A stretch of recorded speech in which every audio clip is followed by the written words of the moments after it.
اجازت ہی کہ ہم شروع کر دیا ہے؟ اجازت ہے. تو اپنا مدرسہ، اپنا پروگرام، اپنا لوگ سمجھ کر کے ہم یہ سمجھتے ہیں کہ اس مدرسے کے ناظم ہم ہی ہیں، اس لیے ہم نے شروع کر دیا.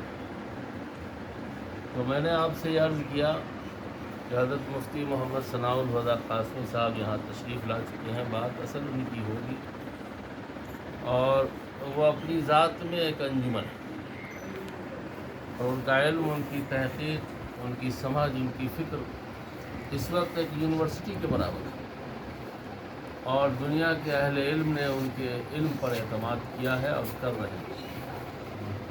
مجھے چند باتیں عرض کرنی ہے. وہ یہ عرض کرنی ہے کہ جس طرح سے ہم لوگوں نے ایمان، عقیدہ، نماز، روزہ اور اسلام کے دوسرے ضابطہ اور قانون پر اعتماد کیا ہے اور کرتے ہیں، اسلام کا ایک شعبہ سیاسی بھی ہے. سیاست کو آپ اسلام سے الگ نہیں کر سکتے. نبی رحمت صلی اللہ علیہ وسلم کی مستقل ایک سیاسی زندگی بھی ہے، ان کی زندگی کا ایک حصہ سیاست پر ہے. مسلمانوں کا جب جب سیاسی شعور کمزور ہوا ہے تو مسلمان اپنی تمام تر توانائی کے باوجود کمزور ہو گئے. اس لیے سیاسی طور پر، شعوری طور پر مسلمانوں کو بہت بیدار ہونے کی ضرورت ہے. اگر ہم نے موقع اور حالات کے تقاضے کے وقت غفلت کر لی تو چاہے ہم جتنے بڑے بزرگ ہوں اور جتنی بڑی سے بڑی کتابیں لکھ دی ہوں اور ہماری عظمت اور تقدس کے قسمیں کھائی جاتی ہوں، اس کے باوجود ہماری نسلیں ایمان پر باقی نہیں رہ سکتی. میں آپ حضرات کو اعتماد کے ساتھ یہ بات بتانا چاہتا ہوں کہ امام مسلم، جنہوں نے مسلم شریف لکھی اور آقا صلی اللہ علیہ وسلم کی حدیث شریف کو جمع کیا، امام ترمذی اور بھی بڑے بڑے علماء، فقہا، آج ان کی نسلیں آپ تلاش کرنے چلے جائیں تو نہیں ملیں. جن لوگوں نے اپنے مقام پر سیاسی شعور سے غفلت کیا اور وسائل کی کثرت کی وجہ سے تن آسانی کے خاطر پرامن ملک میں ہجرت کر گئے،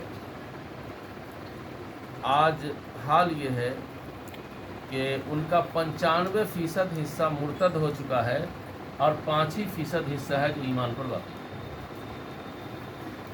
ہم لوگ اس وقت جو خاص الخاص لوگ ہیں وہ سمجھتے ہیں کہ ہم کو کیا پرابلم ہے، ہمارے پاس تو یہ ہے، ہمارے پاس تو وہ ہے، ہمارے پاس تو وہ ہے، ہم کسی بھی حالت میں یہاں رہیں گے.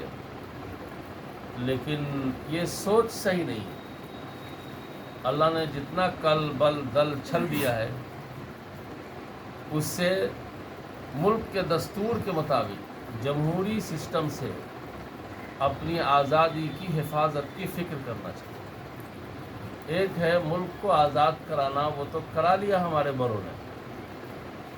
بڑوں نے کرا لیا، اور آزاد ملک ہمارے اور آپ کے حوالے کر دیا. ہماری ذمہ داری بنتی ہے کہ ہم اس آزادی کی حفاظت کریں، اور آزادی کو بے لگام نہیں کیا بلکہ دستور کا لگام دیا. اور جو دستور ہمارا یہاں جمہوری ہے وہی دستور در حقیقت ہماری اس وقت آزادی ہے. اگر اس دستور کے حصے سے کسی نے چھیڑ چھاڑ کیا تو ظاہر بات ہے کہ ہمارے اور آپ کی آزادی چھینی جائے گی. اور جب آزادی چھینی جائے گی تو گویا کہ ہمارے بڑوں کی قربانی اور ان کی انتھک کوشش اور ان کی مساعی سے صرف نظر کیا جائے گا، بلکہ کچلنے جیسا ہو. اس لیے مختلف تنظیمیں اور خصوصاً آل انڈیا مسلم پرسنل لا بورڈ موجودہ ملکی منظرنامہ اور احوال کے پیش نظر پورے ہندوستانی شہریوں کو بیدار کرنے میں مصروف ہے کہ گورنمنٹ یکساں سول کوڈ لانا چاہتی ہے. یونیفارم سول کوڈ بھی اسی کو کہتے ہیں. شہری قانون میں تبدیلی کرنا چاہتی ہے، احوال شخصیہ میں تبدیلی کرنا چاہتی ہے، اور یکساں سول کوڈ نافذ کرنا چاہتی ہے، جو ملک کے بنیادی دستور سے جس میں ہماری آزادی پنہا ہے اس کو وہ ختم کرنا چاہتی ہے، اور اسی دستور کے ایک ہدایتی اصول میں دفعہ 44 میں بطور مشورہ کہ یہ بات بھی لکھی گئی ہے کہ یکساں سول کوڈ نافذ کیا جا سکتا ہے۔ ظاہر ہے یکساں سول کوڈ گورنمنٹ نافذ کر دے گی، پرابلم سب کو ہوگا، لیکن ہمارا تو ایمانی ہارٹ اٹیک ہو جائے گا، مذہبی ہارٹ اٹیک ہو جائے گا۔ یہ بات سوچنے کی، اس لیے کہ دوسری جو اقوام اس ملک میں رہتی ہیں ان کو خود اپنے مذہب پر وہ عقیدہ، وہ یقین نہیں ہے، وہ یہ سمجھتی ہے کہ یا تو ہماری خود ساختہ چیزیں ہیں یا کہیں سے حاصل کی ہوئی ہیں، یا تو مغرب سے حاصل کیا ہے یا نہیں تو پارلیمنٹ نے دیا ہے۔ ہم کو اور آپ کو مذہب تو کسی دنیا کے پارلیمنٹ نے نہیں دیا ہے، دنیا کی اسمبلی نے نہیں دیا ہے۔ ہم کو اور آپ کو مذہب کسی کمیٹی نے یا کمیونٹی نے نہیں دیا ہے، بلکہ ہم کو اور آپ کو تو اللہ تعالیٰ نے مذہب دیا ہے اور مکمل دستور کی کتاب دیا جس کا نام ہے قرآن کریم، مستقل دستور ہے، اور اس کی تفسیر اور شرح ہے حدیث رسول۔ تو یہ تو ہم کو اللہ نے دیا ہے، رسول اللہ صلی اللہ علیہ وسلم نے دیا ہے، اور پھر اللہ تعالیٰ نے ارشاد ہی فرما دیا ان الدین عند اللہ الاسلام، آپ کا جو مذہبی دین ہے وہ اسلام ہے، مذہبی جو دین ہے وہ اسلام ہے۔ اور پھر اللہ تعالیٰ نے دوسری جگہ ارشاد فرمایا لا تبدیل لکلمات اللہ، اللہ نے جو دین دیا ہے، جو کلمہ دیا ہے، جو دستور دیا ہے، اس کے اندر کسی کو بدلنے کا رائٹ نہیں، حق نہیں۔ اب ہندوستان کے دستور میں جو آپ کو مذہبی آزادی حاصل ہے، یکساں سول کوڈ آنے کے بعد وہ آزادی چھینے گی، وہ آزادی ختم ہو، اس سے ہمارے اور آپ کا تشخص، ہمارے اور آپ کا امتیاز ختم ہو۔ ٹھیک ہے، بہت سارے لوگ کہتے ہیں کہ مولانا کچھ بھی نہیں ہے، یکساں سول کوڈ نہیں قائم ہوگا۔ ہم چاہتے ہیں اللہ کرے نہ ہو، ہم تو یہی چاہتے ہیں کہ نہ ہو۔ لوگ یہ کہتے ہیں کہ در حقیقت یہ الیکشن کا کھیل ہے، اس لیے کہ 2024 میں الیکشن ہونا ہے، تو الیکشن سے پہلے گورنمنٹ نے یہ شوشہ چھوڑا ہے تاکہ ہم ایک خاص برادری کے لوگوں کی ووٹ بینکنگ کر سکیں، اور مسلمان جدھر ہو جاتے ہیں، حکومت اس کی ہو جاتی ہے، ہم ان کو سائیڈ کر دیں۔ ہم یہ بھی بات آپ کی مانتے ہیں، اور ہم چاہتے ہیں کہ خدا کرے کہ اتنا ہی ہو، اس سے آگے کا معاملہ نہ ہو۔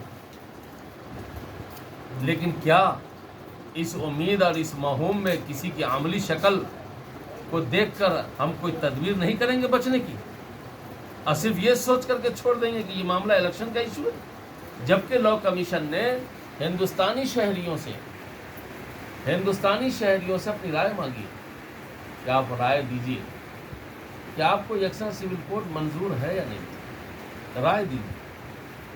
اتنی کوششوں کے باوجود پورے ملک میں مختلف تنظیموں نے کوششیں کی، all India Muslim personal law board کو تقویت پہنچائی، ان کا تعاون دیا۔ کل تک کی رپورٹ یہ ہے کہ 25 کروڑ مسلمان کی آبادی ہے یا 30 کروڑ آبادی ہے مسلمانوں کی، اس میں صرف 75,000 لوگوں نے یکساں سول کوڈ کے خلاف لاء کمیشن کو اپنی رائے بھیجی ہے، اور 14 جولائی کو وقت ختم ہو جائے گا۔ اب بھلا بتائیے، ایک طرف تو دوسرے لوگ 5 لاکھ 7 لاکھ کی تعداد میں بھیج دیں، اور اتنی بڑی تعداد صرف بٹن دبانا ہے، بٹن کلک کرنا ہے، تو اس کے لیے بھی ہم بیدار نہیں ہیں۔ تو اب بھلا بتائیے کہ ہمارے اور آپ کی فکر کون کرے گا؟ کیا یہ ذمہ داری صرف مولانا کی تھی؟ کیا یہ ذمہ داری صرف امام صاحب کی ہے؟ یہ ذمہ داری تو شہر کے ہر باشعور لوگوں کی ہے کہ دیہاتوں میں جا کر، گاؤں میں جا کر کے جو لوگ سمجھ نہیں رکھتے ہیں، بہت زیادہ باریکی کو نہیں جانتے، ان لوگوں کو سمجھا کے۔ لیکن کیا یہ پرابلم صرف مولانا کا ہے؟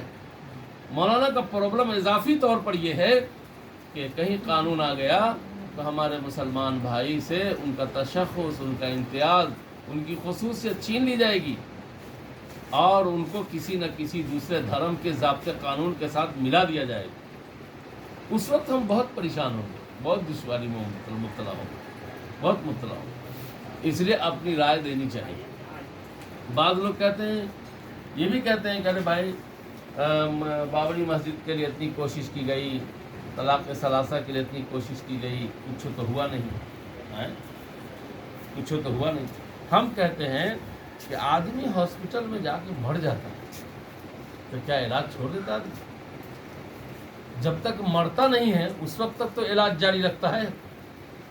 کتنے کی زمین، کتنے کی جائیداد بک گئی بال بچے ماں باپ کے علاج و معالجے میں، کیوں اتنی جائیداد بیچا، کیوں پیسہ خرچ کیا؟ ایک امید تھی، لوگ یہ نہ کہے، دنیا نہ کہے، اللہ نہ پوچھے کہ دیکھو باپ کی اتنی بڑی جائیداد تھی، باپ بیمار تھا لیکن اس کا علاج نہیں کرایا۔ جتنا بس میں ہے، جب تک جان میں جان ہے، سنت سمجھ کر کے ہم کو علاج کرنا ہے۔ جتنا ہندوستانی مسلمانوں کے بس میں تھا بابری مسجد کو بچانے کے لیے، مسلمانوں نے کوشش کی، اب بہت کوشش کی۔ اس کے لیے پورے بھارت کا مسلمان قابل مبارکباد ہے، پورے بھارت کا۔ روپیہ بھی بے تحاشا خرچ کیا۔ وکیل کی ایک ایک دن کی فیس 35 لاکھ روپیہ ادا کیا، معمولی بات نہیں ہے، ایک دن کی فیس۔ اب وہ بھی رعایتی فیس ہے، ورنہ وہ 60-70 لاکھ لیتا ہے پرنسپل۔ 35 لاکھ روپے کی فیس ادا کیا ایک دن کی۔ تو مال بھی بے تحاشا آپ نے خرچ کیا، اور جان کا عالم تو یہ ہے کہ بابری مسجد میں جتنی اینٹ لگی ہوئی ہے شاید اس سے کم جان نہیں دی، جان بھی جا چکی ہے، لیکن اس کے باوجود مسجد آپ کو نہیں ملی، اور آپ کی مسجد بابری مسجد 2 بار شہید ہوئی، ایک بار نہیں، ایک بار تو غیر قانونی طور پر اس کی شہادت عمل میں آئی، ظلم اور جبر کے ہاتھوں مسجد شہید ہوئی، اور دوسری مرتبہ قانون، قلم، قرطاس اور آئین کے قلم سے شہید کی گئی۔ لیکن شہید کرنے کے بعد پھر جج نے اخبار میں بیان دیا کہ میں نے مسجد کے ساتھ انصاف نہیں کیا ہے، فیصلہ کیا ہے۔ فیصلہ اور چیز ہے اور انصاف اور چیز ہے۔ یہ جج کا بیان کوئی معمولی بات ہے؟ جج کا بیان بتاتا ہے کہ یہ مسجد در حقیقت آپ ہی کی تھی، لیکن میں مجبور تھا، اس لیے مجھ کو فیصلہ کرنا پڑا، مجھ کو فیصلہ کرنا پڑا۔ اخبار میں باضابطہ ہیڈنگ چھپی تھی کہ میں نے مسجد کے لیے انصاف نہیں کیا بلکہ فیصلہ کیا۔ آپ اندازہ لگا سکتے ہیں کہ آپ کی کوشش کا کتنا اثر پڑا۔ مسجد نہیں ملی، آپ کو چلی گئی، لیکن کل حشر کے میدان میں اللہ کے ہاں یہ سوال تو نہیں رہے گا ہمارے آپ کے سر پر۔ اللہ یہ نہیں پوچھے گا کہ ہندوستانی مسلمانوں اتنی پرانی مسجد تھی، اتنی بڑی مسجد تھی، تم تو میری آرمی ہو۔ مسلمان جتنے بھی سب اللہ کی آرمی ہے، تمہارے جیتے جی، تمہارے رہتے ہوئے مسجد چلی گئی۔ جمہوری طریقے سے، دستوری طریقے سے جتنا ہمارا فرض بنتا تھا ہم نے اس مسجد کو بچانے کی کوشش کی، ہمارے بڑوں نے کی، ہمارے جوانوں نے کی، ہمارے نوجوانوں نے کی، جان بھی دیا، مال بھی دیا، لیکن ہمارے حصے میں مسجد کو نہیں آنا تھا، نہیں آئی۔ عند اللہ تو ہم پوچھے جانے سے بچ گئے، اور اس ملک میں بسنے والی جو دوسری قومیں ہیں ان کے سامنے شرمندہ ہونے سے ہی بچ گئے، ورنہ دوسری قومیں ہم کو اور آپ کو تانا دیتی، اتنی ٹوپی، اتنا کرتا، اتنی مسجد، اتنا مینارہ، اتنا ٹائلز، اتنے مسلمان ایک مسجد نہیں بچا سکے۔ آج دوسری قوم کے لیڈران اور مذہبی پیشوا لوگ کہتے ہیں کہ مسلمانوں نے اس مسجد کو بچانے کے لیے اپنا مال بھی لگا دیا، اپنی جان بھی لگا دیا، لیکن ایک خاص پریشر میں مسجد فیصلے کی نظر ہو گئی، انصاف کے اسٹیج تک نہیں پہنچائی گئی۔ آج ہم کو دوسری قوموں کے سامنے شرمندہ نہیں ہونا پڑ رہا ہے۔ کل جب رزلٹ آئے گا 14 جولائی کے بعد کہ 25 کروڑ مسلمانوں میں سے 1 لاکھ مسلمان نے صرف یکساں سول کوڈ کے خلاف رائے دیا، تو بھلا بتائیے کیا ہم کو عالمی سطح پر ہندوستانی مسلمانوں کی شرمندگی ہوگی کہ نہیں؟ عالمی سطح پر ہندوستانی مسلمانوں کی جگہسائی ہوگی کہ نہیں ہوگی؟ ہمارا جو کام ہے وہ کرنا چاہیے، اس کے باوجود بھی وہ یکساں سول کوڈ اگر قائم کر لیتا ہے اور یونیفارم لاگو کر دیتا ہے تو کم سے کم ہمارے بس میں جتنا ہے ہم نے کیا، ہم شرمندہ تو نہیں ہوں گے۔ حالانکہ اس وقت ہمارے کرنے کا ہے، یہ خود ضابطہ اور قانون اس ملک کے مختلف تہذیب اور مذہب کے علم برداروں کے بھی خلاف ہے۔ یہ آسان نہیں ہے کہ یہ نافذ کر لیں گے، لیکن اس وقت صرف کلک کرنے کا وقت ہے۔ لیکن اس کے باوجود بھی میرے بھائی کلک کا کام نہیں ہو رہا۔ یہ کام ظاہر ہے ہمارے جو پرانے لوگ ہیں جو واٹس ایپ وغیرہ سے یا موبائل کے سسٹم سے واقف نہیں ہیں، ان کے لیے تو مشکل ہے۔ جو ہمارا نوجوان طبقہ ہے جو کمپیوٹر چلاتا ہے، اس کو چاہیے تھا کہ سینٹر بنا کر کے اپنے کمپیوٹر پر اعلان کرتا محلے میں کہ یکساں سول کوڈ کے خلاف آپ یہاں آئیے، ہم یہاں سے آپ کی رائے بھیجتے ہیں۔ کمپیوٹر کے ذریعے سے ہزاروں ہزار بھیجا جاتا ہے۔ موبائل ہے، موبائل کے ذریعے سے کیا کرتے ہیں کہ ہر گھر میں جتنے فرد ہیں تمام فرد کا ای میل بنا کر کے اپنے گھر میں 10 آدمی کا بھیج دیا جاتا ہے۔ آج راجو پٹی میں خود گھر پیچھے پوچھا جائے تو معلوم ہوگا کہ 10 گھر کا یا 20 گھر کا بھی کی رائے نہیں گئی ہے ابھی تک۔ ایک آدمی کی چلی گئی ہے، 6 آدمی باقی۔ یہ کام ہے اصل کرنے کا۔ اسی کام کے لیے علماء اور مختلف تنظیمیں گلیوں میں اور محلوں میں اور علاقوں میں دوڑ رہی ہے کہ ہمارا نوجوان عملی طور پر آ گیا ہے۔ ہمارا نوجوان عملی طور پر آ گیا ہے۔ عملی طور پر جب آگے آئیں گے تو رائے پہنچے گی، انجام اللہ کے ہاتھ میں۔ ہم تو کوشش کے مکلف ہیں، اسباب کو اختیار کرنے کے مکلف ہیں۔ ایک آدمی گیا ایک مولانا صاحب کے پاس تعویذ لینے کے لیے، کہا بھائی کہا کہ تعویذ چاہیے تو ہمارے پاس کوئی دیا بتا نہیں۔ مولانا نے تعویذ دے دیا۔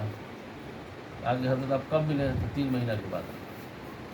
3 مہینہ کے بعد آیا، کہا کچھ ہے کرنا؟ کچھ نہیں۔ بڑکی تعویذ دے دیا، موٹی لکھ کر۔ کہا 6 مہینہ کے بعد آیا۔ 6 مہینہ کے بعد آیا، کچھ ہے کرنا؟ کچھ نہیں۔ کہا کہ اللہ کے بندے کہاں شادی کی ہو، کس گاؤں میں کی ہو، کیسی لڑکی ہے، دبلی ہے، پتلی ہے، موٹی ہے، بیمار ہے، کیا ہے ذرا بتاؤ۔ تو کہا حضرت معاف کیجیے گا، ابھی ہم شادی نہیں کی۔ بھلا بتائیے بدماشی ہے کہ کوئی آدمی شادی نہ کرے، 1 کنٹل کی تعویذ گردن میں لٹکا لے اور کہے کہ دھیا پتا ہو جائے گا، تو ہونے کا ہے؟ نہیں ہونے کا۔ کیوں؟ اس لیے کہ اسباب سے صرف نظر کیا، اسباب اختیار نہیں کیا۔ ہم کامیابی کے لیے اسباب اختیار کریں اور فیصلہ اللہ پر چھوڑ دیں۔ ہم گیہوں کو کھیت میں اس کی بیج ڈالیں، اس کے بعد اس سے پودے کی اور پھل کی امید اللہ پر لگائیں۔ یہ ہے ہمارا اسلام، یہ ہے ہمارا اسلام۔ اس وقت ہم کو جو آل انڈیا مسلم پرسنل لا بورڈ نے یا دوسری تنظیموں نے جیسے جماعت اسلامی کے لوگوں نے اور جمعیت اہل حدیث کے لوگوں نے، جمعیت علماء کے لوگوں نے، امارت شریعہ سے جو کلک جاری ہوا، کسی بھی کلک پر آپ لا کمیشن کو اپنی رائے دے دیں کہ یکساں سول کوڈ ہمیں منظور نہیں ہے، ملک کے مفاد میں نہیں ہے، ملک میں بسنے والے لوگوں کے مفاد میں نہیں ہے، اس سے ملک کی سالمیت کو خطرہ ہے، اس سے ہماری تہذیب خطرے میں ہے، ہماری شناخت اور ہماری پہچان خطرے میں ہے۔ یہ ملک کسی ایک آدمی کا ملک نہیں ہے، یہ ایک مذہب کا ملک نہیں ہے، ایک کلچر کا حامل ملک نہیں ہے، یہ مختلف فکر و خیال اور تہذیب و مذہب کا ملک ہے۔ اس میں ہم ایک طرح کا قانون اگر لائیں گے تو کیسے ہوگا؟ ایک صاحب نے بڑی اچھی بات لکھی، اخبار میں نے پڑھا کہ گورنمنٹ اگر ایک قانون لانا چاہتی ہے تو وہ ایک خدا کو ماننے کا بھی پابند کر دے۔ ظاہر ایک خدا کو تو ملک میں مسلمان ہی مانتا، تو ایک خدا کو ماننے کا پابند کر دے۔ تو طور طریقہ تو ایک ہو اور خدا انیک ہو۔ جب خدا انیک ہوگا تو ملک میں ایک قانون کیسے ہوگا؟ اور ایک خدا کو ماننے والے تو صرف مسلمان ہیں، صرف مسلمان ہیں، ایک خدا کو مانتے ہیں۔ اور بھی ہیں لیکن اس میں بھی کچھ نہ کچھ ملاوٹ ہے۔ توحید موحد ہے وہ، لیکن کچھ نہ کچھ ملاوٹ ہے۔ لیکن مسلمان تو خالص اللہ کو مانتے ہیں، ایک خدا کو مانتے ہیں، ان کے یہاں تو دوسرے خدا کا تصور ہی نہیں. تو طور طریقہ ایک لائیے گا اور اللہ تعالیٰ انیک. جب اللہ تعالیٰ انیک ہوگا تو طور طریقہ ایک کیسے ہو جائے گا؟ تم ایک خدا کو مانو جیسے مسلمان مانتے ہیں. ہمارے خدا نے ہم کو قانون دیا، ایک قانون ہو گیا، ادھر ذہن نہیں جائے گا.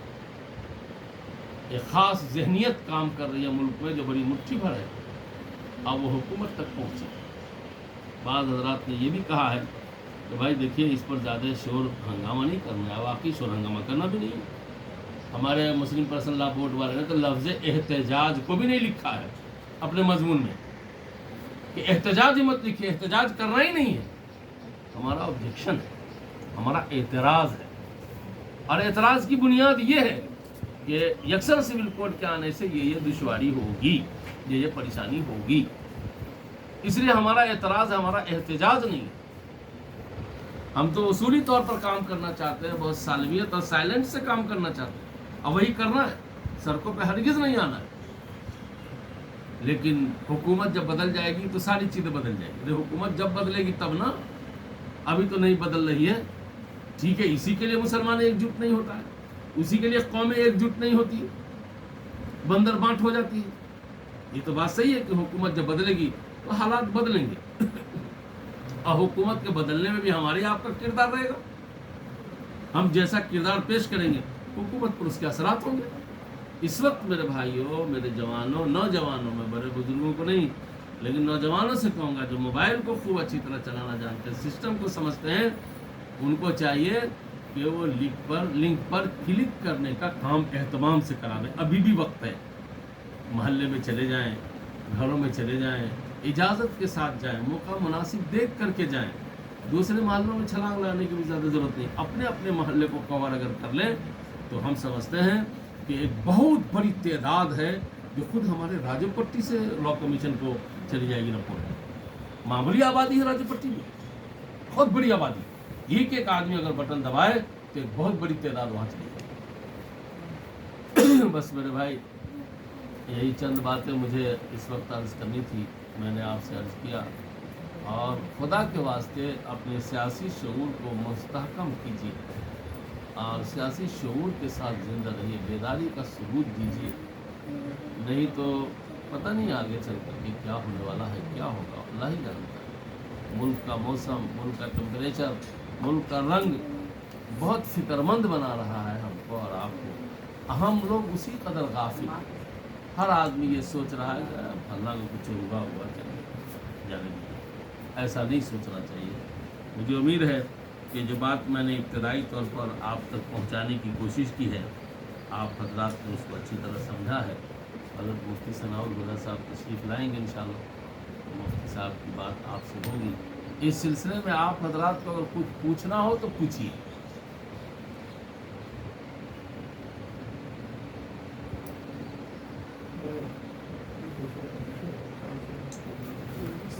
اگر ہم کو جواب معلوم ہوگا تو ہم بتائیں گے، نہیں معلوم ہوگا تو پوچھ کر بتائیں گے، اس میں کوئی حرج نہیں. موبائل میں لنک آیا ہوا ہے. ہاں، لنک جو ہے